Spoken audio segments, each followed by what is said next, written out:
Hello dear students, welcome to Bajirao IAS Academy, the Hindu news analysis. So today is 15th June 2024 and we have few important articles for today's discussion. So we have a set of articles. The first important article is about the simultaneous elections or the simultaneous polls. So we very often hear about the concept of simultaneous polls where the elections for Lok Sabha and state legislative assemblies are conducted at one single go, and they were known as simultaneous elections. So these simultaneous elections are very important for your mains examination, especially general studies paper 2. So after that we have another very important festival from Jammu and Kashmir, that is Kheer Bhavani Mela. So what exactly is this Kheer Bhavani Mela and why it was in news, and it is very important for your prelims examination or preliminary examination. So apart from these two articles, we will also briefly discuss about the powers of mercy petition with respect to president. So what are the powers and which article of the Indian Constitution empowers the president to grant mercy? In what categories of cases the president of India can grant mercy petition? And this is also very important for general studies paper 2, because recently one terrorist from Pakistan applied for the mercy petition to the president, and President Srimati Draupadi Murmu rejected the mercy petition of the terrorist. And after that we will also briefly understand or talk about the Naga Hole tiger reserve and the crisis that the elephants have been facing. So that is existential crisis for their survival. So we will talk about that as well. So this Naga Hole tiger reserve is one of the very important tiger reserve in Karnataka, and this is very important for your preliminary examination. Now apart from all these four important articles, we also have some prelims practice questions.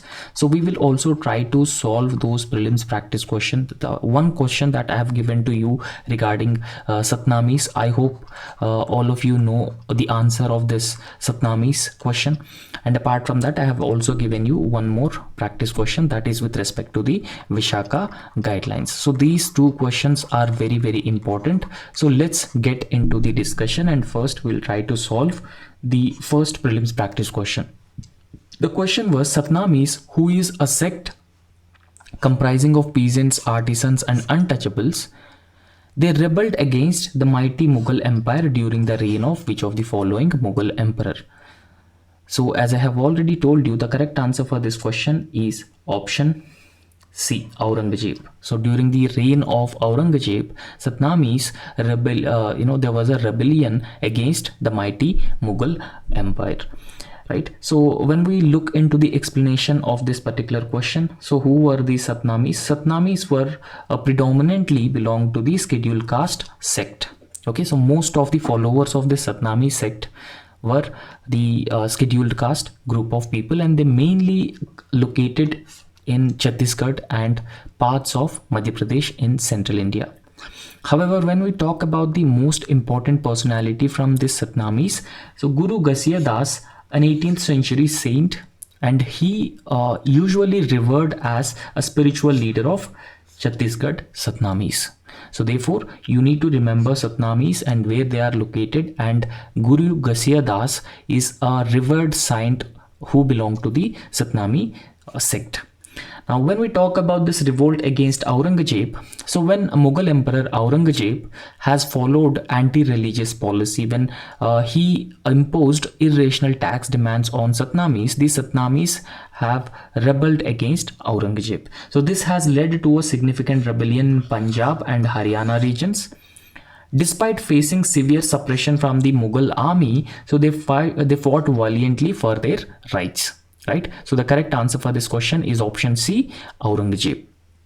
Now we'll proceed on to the today's practice question also for prelims examination. So today I have one very important prelims practice question. So that is, Vishaka guidelines sometimes seen in news is related to which of the following given.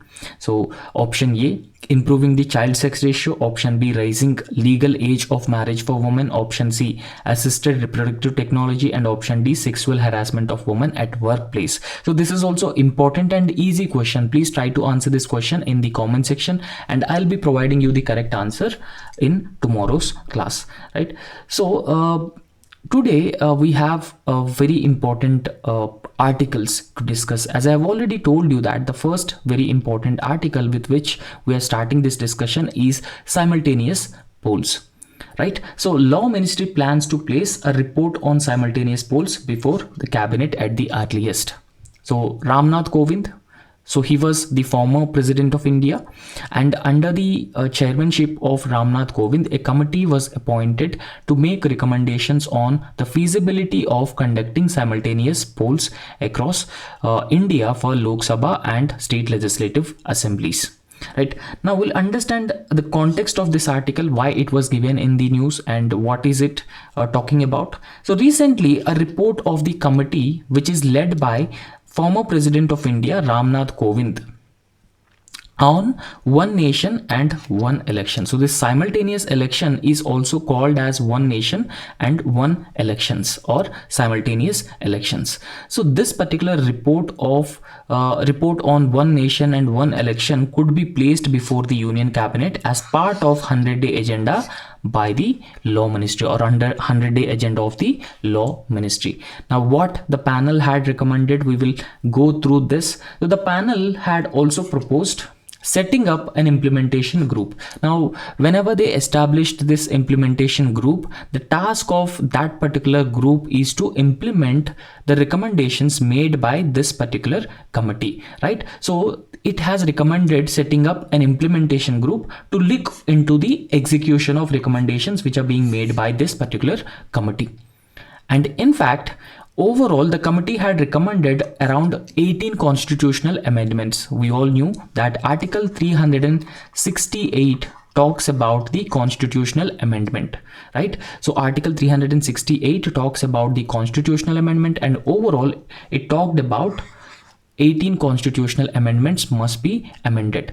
And out of 18 constitutional amendments, most of which does not require ratification by the half of the state legislative assemblies. Now, when I say amendment of the Indian Constitution and ratification by the half of the state legislatures, so Article 368 talks about the amendment of the Indian Constitution.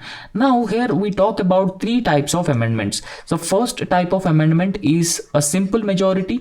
So just you need a simple majority to pass a constitutional amendment. And second type of amendment of the Constitution is a special majority required, a special majority of the both houses of the parliament required to pass such bills. And third, special majority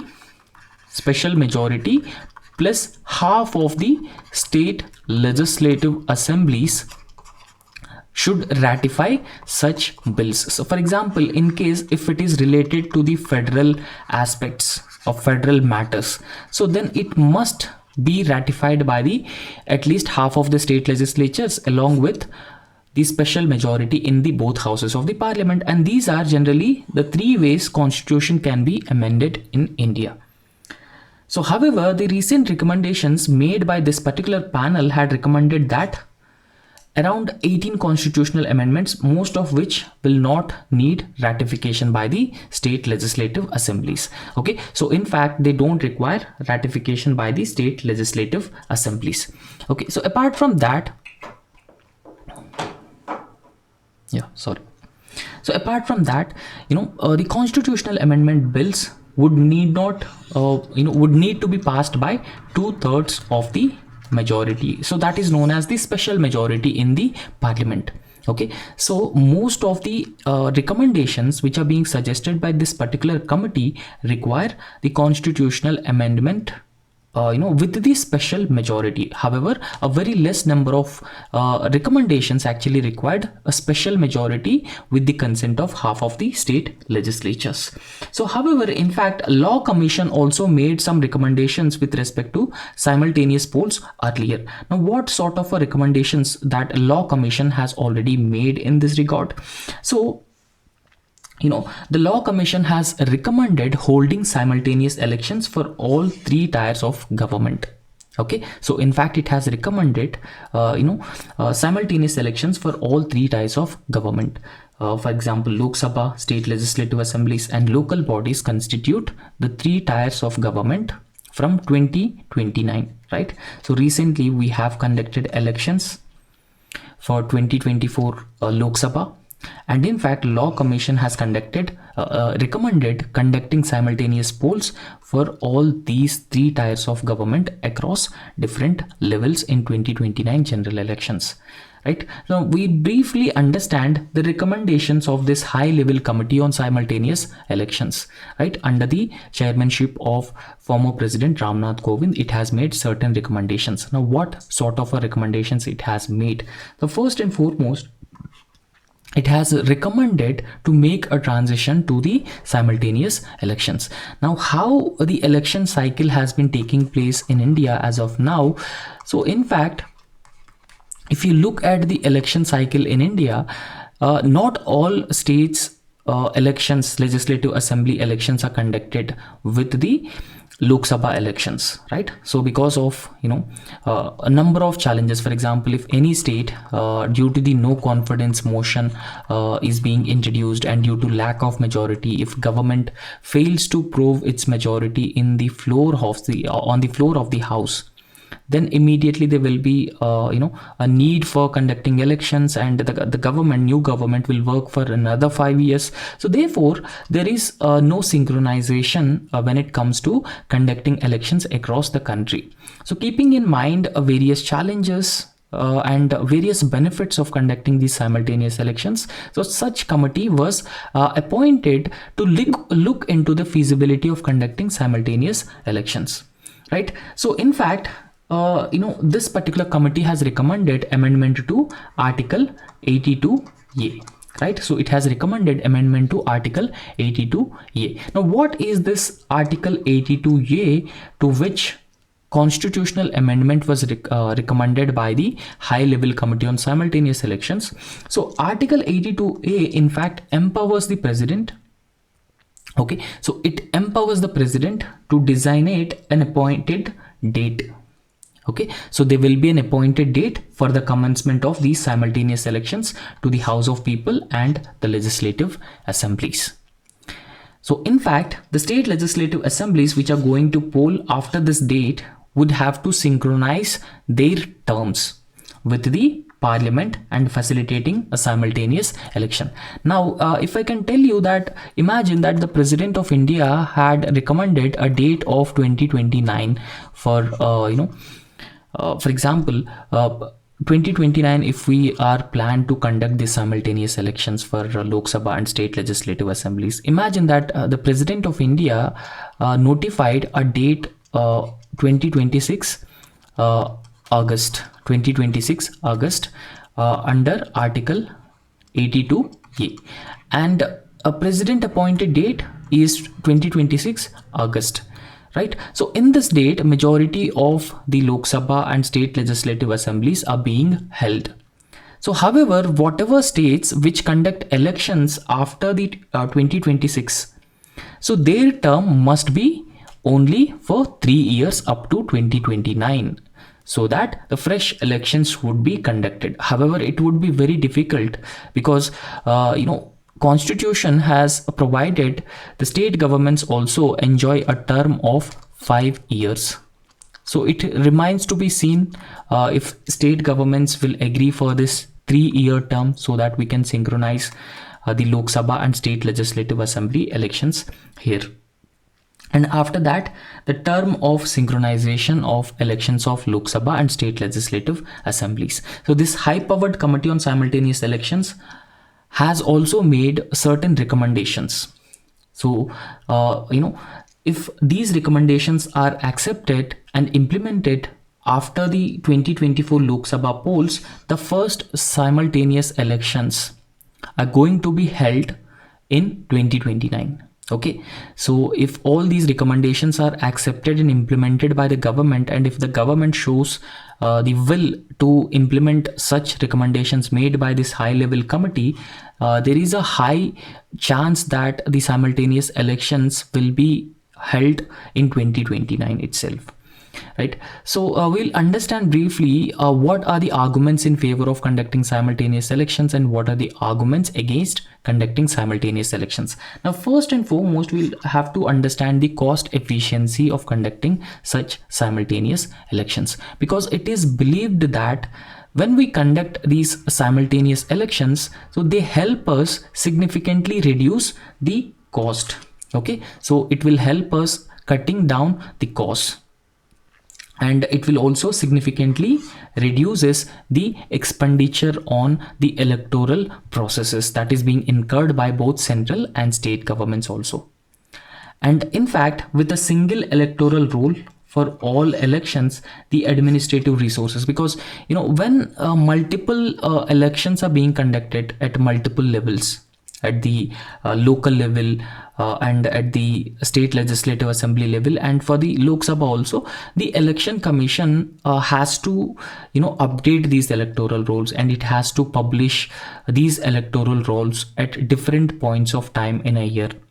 So therefore, when we conduct these simultaneous elections, so there is no need to issue multiple electoral rolls, and that will also help the election commission significantly reduce the expenditure. So with the single electoral roll for all elections, the administrative resources such as security forces, civilian officials are utilized more efficiently and effectively. Right, so therefore we can save these public funds, and that can be redirected to other genuine public causes. Right, so this was the intention behind conducting simultaneous polls. And apart from this advantage, there are also other gains from simultaneous elections. So it will help us improve the governance and administration also. Now, how it helps in improving the administration and governance, right? So whenever the elections are being conducted at different times across the country, so what happens, the code of conduct is very frequently implemented, right? So this code of conduct is very frequently implemented, and due to the code of conduct, the state governments or the central government may not be able to implement the welfare programs for the people, may not be able to take new policy decisions because of the implementation of code of conduct throughout the country, because of elections for different states at different points of time. Now, whenever the elections are conducted across different places, we need to deploy the security forces, deployment of security forces, and after deployment of security forces, we have to deploy the administrative staff for conducting elections. So therefore, obviously, it would impact the governance and administration of a country whenever a country is always in an election mode. So therefore, the simultaneous elections actually help streamline the electoral process, and it will also significantly reduce strain on the governance and administration which is being caused by the frequent elections or conducting frequent elections. And apart from that, it also have certain other advantages. First and foremost, it will help in reducing influence of money in politics, right? So when you look into the power, money power and muzzle power in politics, and both money power and muzzle power actually plays a very important or a kind of a negative role in the political process. Right, so because of that reason, there is an increased criminals entering into the politics. So therefore, simultaneous elections will reduce the money in politics also. Okay, because conducting these simultaneous elections can actually lessen the role of money in politics by reducing the frequency of election campaigns and associated expenses. So there will not be a frequent election campaigns and associated expenses with respect to the simultaneous polls. And after that, we need to talk about the mitigation of divisive politics that are being played. Now, every time the election campaigns are being conducted across the different regions in the country, voters are being mobilized on caste, race, religion lines. So therefore, this one nation, one election concept essentially aimed to reduce the divisive politics, which centers around regionalism, casteism, communalism, and these things were used by the politicians to mobilize the voters in their favor. And after that, there is also enhanced voter engagement as well, because whenever multiple times elections are being conducted, it will reduce the voters interest in being part of this democratic exercise whenever the elections are being conducted multiple times. So instead of conducting elections multiple times, why don't we celebrate this as a festival of democracy once in a 5 years? So that will essentially generate enthusiasm among the voters, and in fact the trust and credibility of the electoral process will also significantly increases. Trust and credibility of the electoral process increases, and there will be an increased voter turnout as well, because of the simultaneous polls which are being conducted. Right. So these are the major advantages of conducting simultaneous elections across the country. Now we'll briefly understand certain disadvantages also with respect to the simultaneous elections. So we can not just say that disadvantages, but there are certain challenges when we talk about conducting simultaneous elections. Now what are those arguments or challenges which comes in the way of conducting simultaneous elections? Now, first and foremost, we need to understand that India is a federal government, right? So we have the government at the center and the government at the state levels, and each government at the center and states have their own sphere of influence and their own sphere of powers which are being granted by the constitution itself. So therefore, now the center and state governments should be on the same track to implement this policy of simultaneous elections, or one nation, one elections, because states very often believe that conducting these simultaneous elections, one nation, one election, actually undermine the principles of federalism, right? So why? Because constitution itself has granted certain powers to the state governments. They have their own sphere of influence. So they have their own sphere of autonomous functioning. So therefore, conducting simultaneous elections would in fact impact federalism, and it will also lead to the centralization of the overall electoral process. Right. So, whenever the simultaneous elections are being conducted for the central and state levels, it is very often believed that the national issues will dominate the regional issues and the regional aspirations of the people. And in fact, these regional issues and regional aspirations are also very important, at the local level. Right. So when we conduct simultaneous elections, the national issues often overshadowing the regional issues and local issues is something which is strongly opposed with respect to conducting simultaneous elections. And after that, we need to talk about some cost considerations also with respect to conducting simultaneous elections. So earlier, I have told you that when we conduct simultaneous elections, it will help reduce the expenditure, but simultaneous elections also have their own disadvantages with respect to expenditure, right? Because when we conduct such a mass electoral exercise across the country, so we need to deploy adequate number of voter verifiable paper audit trials and EVM machines. Both EVM machines and VVPAT machines are required. So therefore, the election commission need to purchase both EVMs and VVPAT at a huge scale.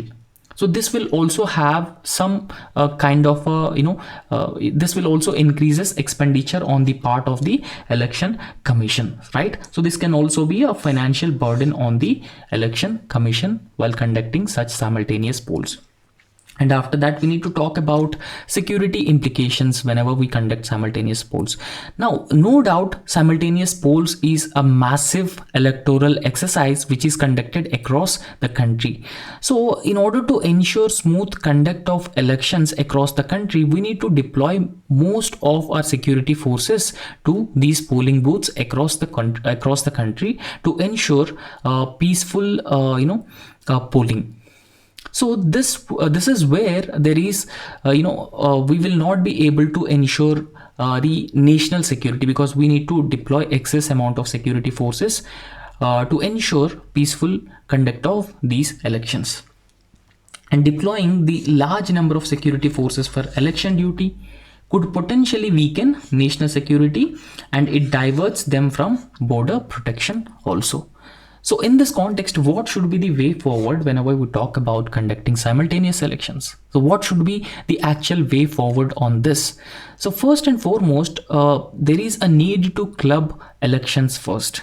Right, so we need to bring the state governments on board whenever the central government decided to conduct simultaneous elections, because it is very important that the state governments in a federal setup, state government should also support the central government in conducting such a radical exercise. Right, so in this context, there are proposals which have been suggesting that combining Lok Sabha elections with nearly half of the state legislative assembly elections in one cycle and holding the remaining state assembly elections for another cycle after 2.5 years. So this is how we can ensure synchronization of state legislative assembly elections and Lok Sabha elections through clubbing elections. So first we need to conduct elections for the parliament, Lok Sabha, and while conducting elections for the parliament, we should also conduct half of the state legislative assembly elections, right? So after that, we need to in the next phase, we need to conduct the remaining state legislative assembly elections. Right, so this is how we can synchronize or club elections. Next, we'll talk about the no confidence motion also. Right, so whenever we talk about this no confidence motion, right, so this is being introduced by the opposition political parties against the ruling governments. Right, so whenever such no confidence motion is being introduced in the assembly or in the Lok Sabha, that will lead to the fall of the government if the government don't prove their majority on the floor of the house. Right, now in this case, the recommendations have been suggesting that a no confidence motion in Lok Sabha or legislative assembly should be accompanied by a confidence motion, so that the government can be immediately formed. Right, so once the government in power, the incumbent will not be able to prove majority in this no confidence motion, and immediately there is a need to introduce the vote of confidence so that the government can be formed again, an alternative government can be formed again, so that the idea of conducting one nation, one election or simultaneous elections can be feasible if we do these things. Right, so it has to be seen, right, how the central government will proceed over these recommendations and what will be the opinion of the state governments with respect to conducting simultaneous elections. It remains to be seen. So next very important article is about the Kheer Bhavani Temple Festival. Right, so such things are very important for your prelims examination, because these festivals are very often asked in the preliminary examination. For example, earlier they have asked about this Nowruz festival, which is being celebrated in North India by the Muslim community. So therefore this Kheer Bhavani festival is also very, very important, and this festival is being celebrated by Kashmiri Pandits in Kashmir Valley. Now we'll understand the context and why it is given in this particular news today. So thousands of Kashmiri Pandits, they have converged at the Kheer Bhavani temple in Kashmir Valley. Right, so as I've already told you that Kashmiri Pandits celebrate this Kheer Bhavani festival in Ganderbal district, and they attending the annual festival of Jyesht Ashtami on yesterday. And in fact, the temple of Kheer Bhavani, so this is a Kheer Bhavani temple, is located in the chinar trees, has a natural spring which is considered auspicious by the Kashmiri Pandits. Right, now we'll briefly understand the Kheer Bhavani temple. So this is known as the most revered holy temple shrine of Kashmiri Brahmins.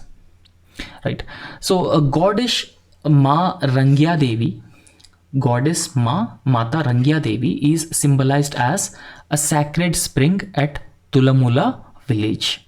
So this is just near to the Srinagar in Kashmir, Jammu and Kashmir in India.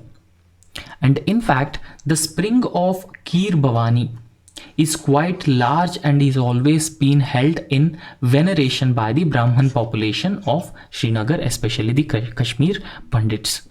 And in fact, this Kheer Bhavani temple is dedicated to goddess Mata Kheer Bhavani, originally Bhavani Mata. Okay, so originally she is Bhavani Mata and it is dedicated to goddess Mata Kheer Bhavani. And it has been constructed over a sacred spring. Right, so I hope you know about this spring. Spring is water coming out from the ground, right? So this is essentially hot water coming out of the ground, right? So within the spring, a marble temple. Okay, so in the spring, it is a marble temple, and the temple spring complex is affectionately known as Kheer Bhavani, as thousands of devotees offer milk and kheer to the sacred spring. So since to this particular sacred spring, thousands of devotees offer milk and kheer, it is known as Kheer Bhavani temple in Jammu and Kashmir. Right. So Mela Kheer Bhavani, this is an annual festival that is being conducted at this Kheer Bhavani Mata temple. Right. We will understand this. So you can see here. So this is the spring and this is Kheer Bhavani temple. Okay, so you can see that this is hot spring, and in this amidst this hot spring, the Kheer Bhavani Mata temple is located. So the devotees of goddess Mata Kheer Bhavani fast and gather here, especially the Kashmiri Pandits, on the 8th day of the full moon in the month of May and June. So according to some belief, the goddess changes the color of the spring's waters. Okay, so it is generally believed that a goddess changes the color of the spring. So whenever the water color turns into black, so the Kashmiri Pandits believe that something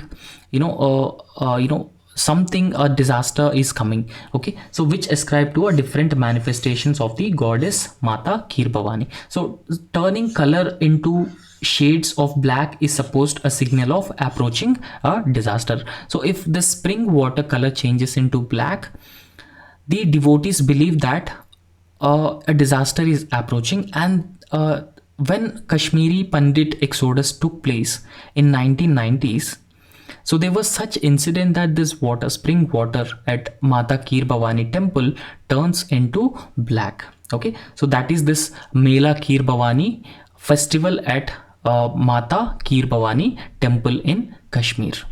So next very important article is with respect to the mercy petition, so which is filed to the President Draupadi Murmu. Now we will understand what are the standards for awarding death sentence, the President's mercy power. Okay, so in fact, if we can look into the context of this particular article, context is that President of India recently rejected a mercy petition to pardon a Pakistani terrorist.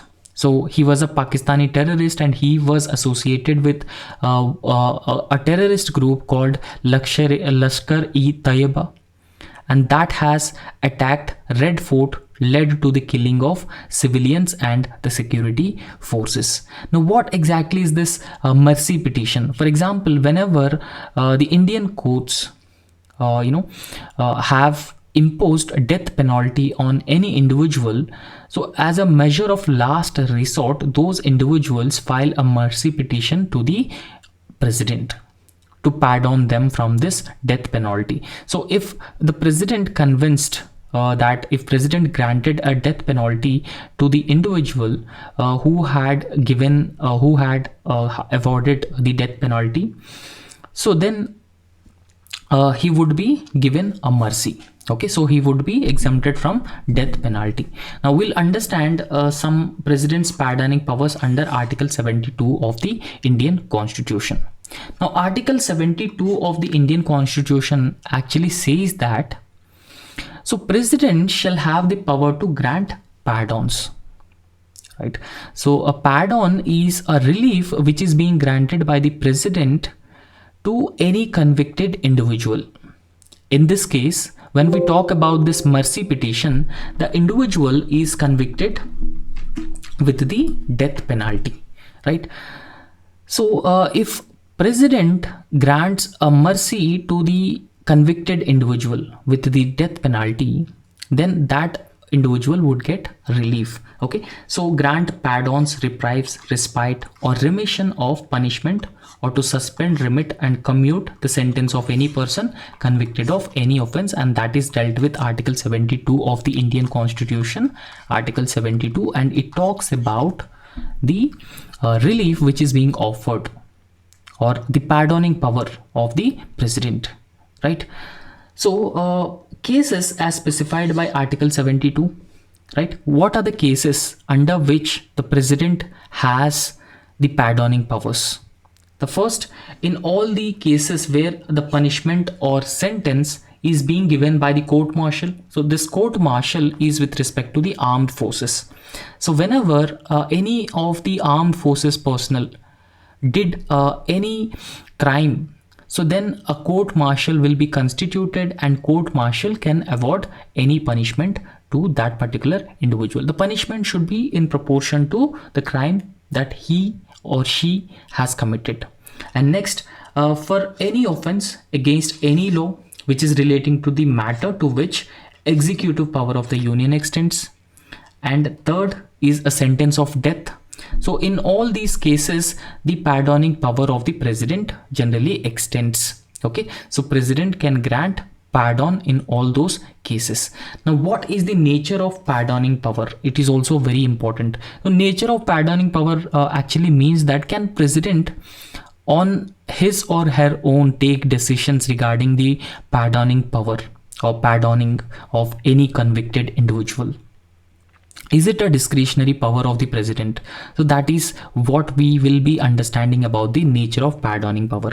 Now, whenever you talk about this pardoning power of the president, so it is not a discretionary, it is not absolute on the part of the president.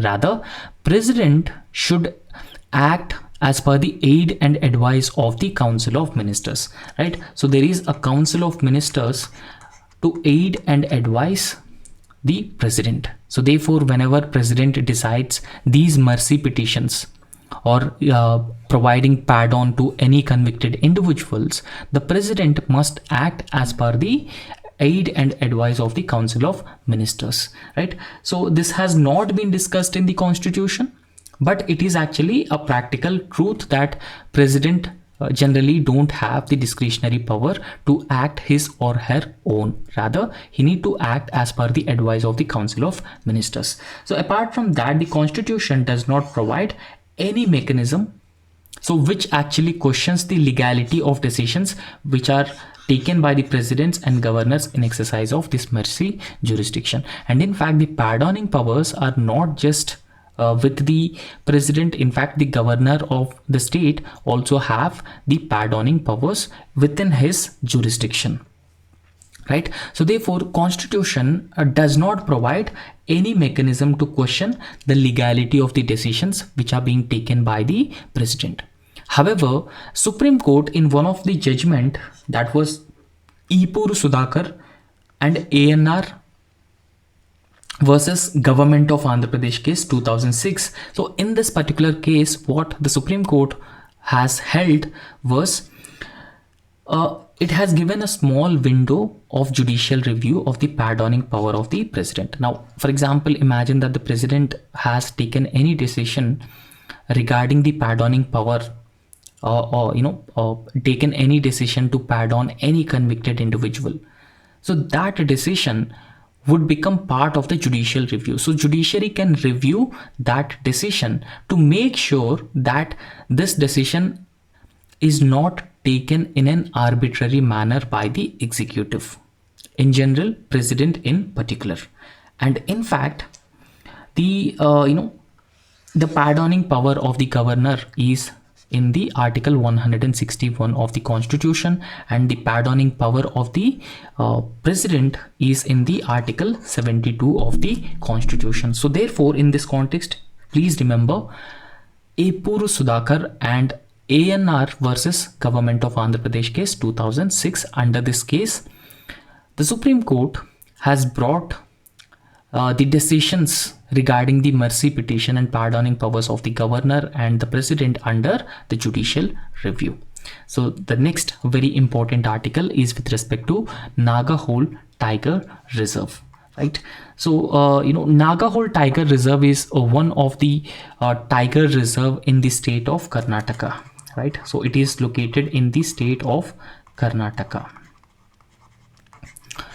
Right. So in this particular Naga Hole National Park or Naga Hole Tiger Reserve, elephant deaths were become more and more common.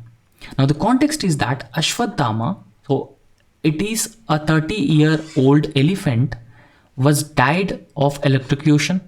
So died of man-made factors or anthropogenic factors, because it was died of electrocution, and electrocution was actually set by the human beings near this Naga Hole National Park, and that led to the death of Ashwatthama, a 38-year-old elephant near Karnataka's Naga Hole Tiger Reserve.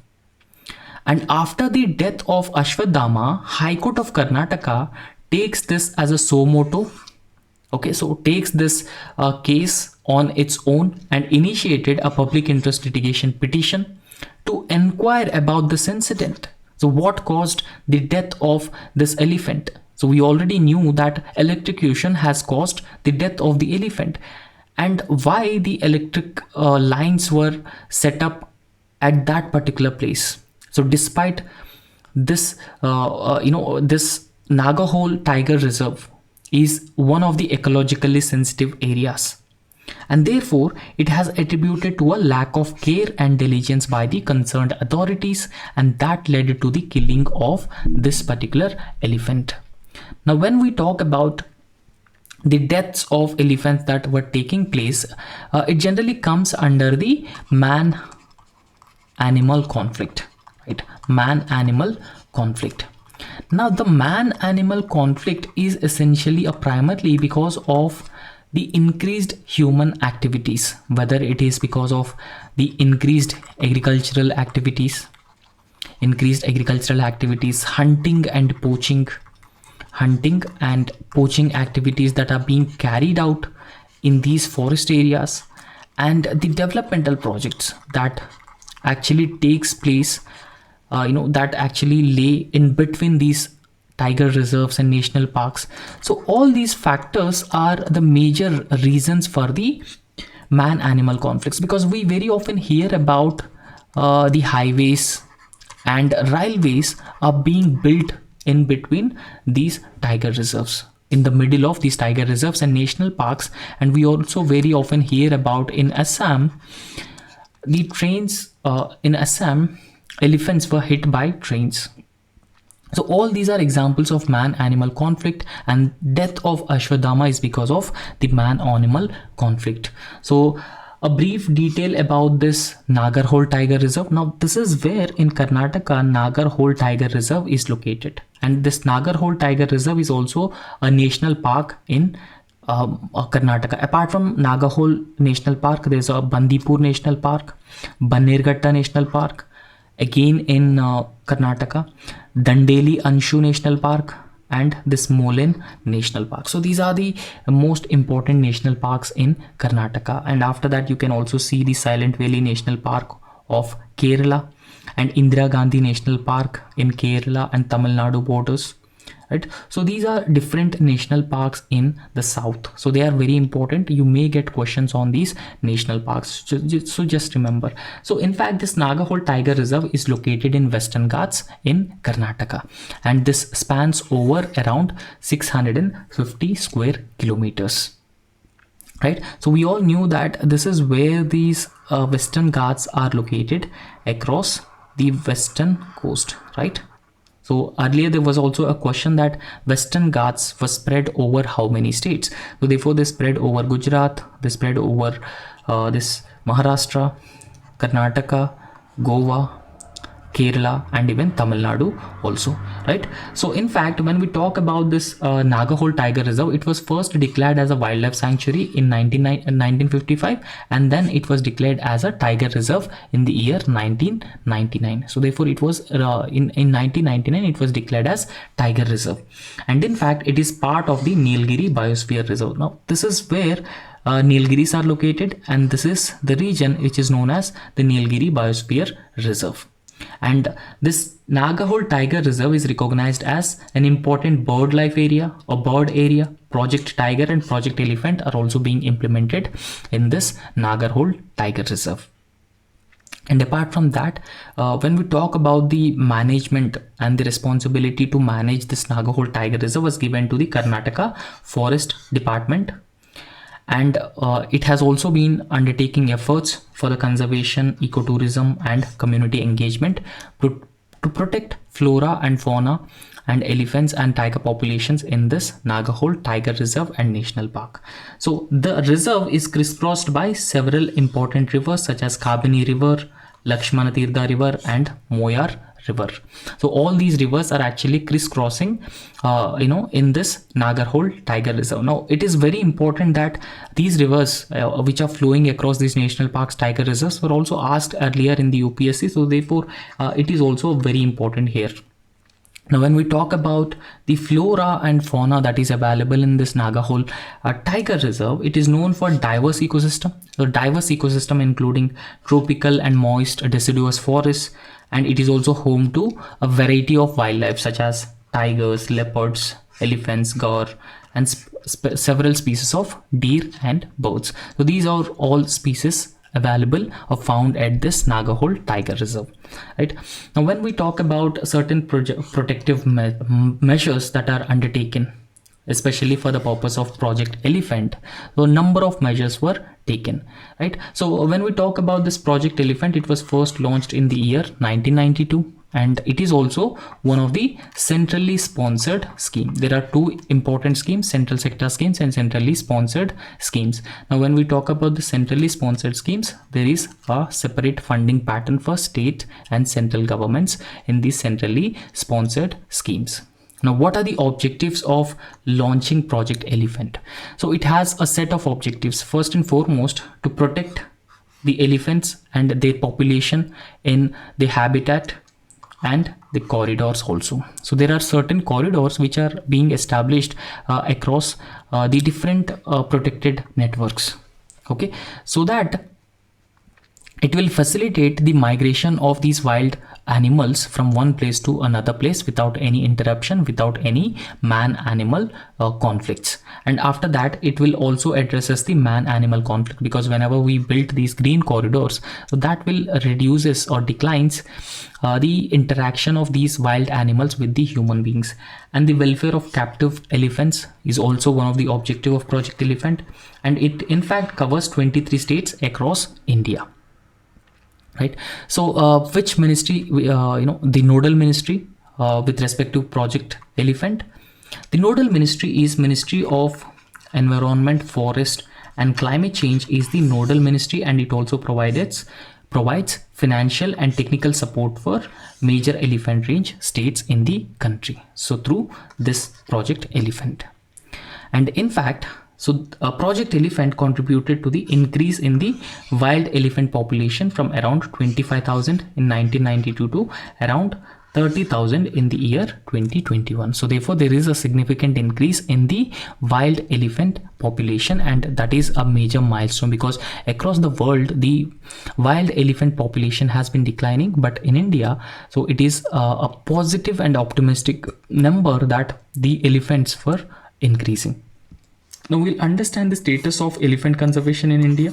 Now, what is the status of elephant conservation in India? So first and foremost, when we estimate the wild elephant populations, so it is said that India has the largest population of these wild Asian elephants. Okay, so India is generally known for Asian elephants, and when we talk about these wild Asian elephants, India hosts the largest number of wild Asian elephants. So its scientific name is Elephas maximus. Okay, so as of now it is estimated that India has around 30,000 elephants in the wild, right? So there is approximately 60% of the global elephant population, especially the wild Asian elephant population, lives in India, and that is a very significant and a very important achievement for India in recent times, right? So the states with the highest elephant population are Karnataka, which holds the highest number of elephants, followed by Assam and Kerala. So these are the states with the highest elephant population. Now after that, it is also important for us to understand its conservation status of International Union for Conservation of Nature Red List. So it is endangered species. So endangered species in the sense that it has been facing higher threat in the wild. And after that, when we talk about the convention on this migratory species, it is listed in the appendix 1. So therefore the migration of elephants is also very important. So therefore it has required a significant cooperation from the member parties to ensure the migration of these wild elephants. And Wildlife Protection Act, it also extends a certain degree of protection to wild animals. There were different schedules. For example, Schedule 1 enjoys the highest protection of the animals, and Schedule 3 and Schedule 4 enjoys comparatively lesser degree of protection. Now in the Wildlife Protection Act 1972, it is listed under the Schedule 1, and when we talk about this Convention on International Trade in Endangered Species, it is listed in Appendix 1. So these are some basic details of wild Asian elephants that are found in India, and with respect to Western Ghats and specifically Nagahole Tiger Reserve, right? So that's all in this lecture, and thank you so much. So if you like our work, so please subscribe our YouTube channel and also hit the like button. Thank you.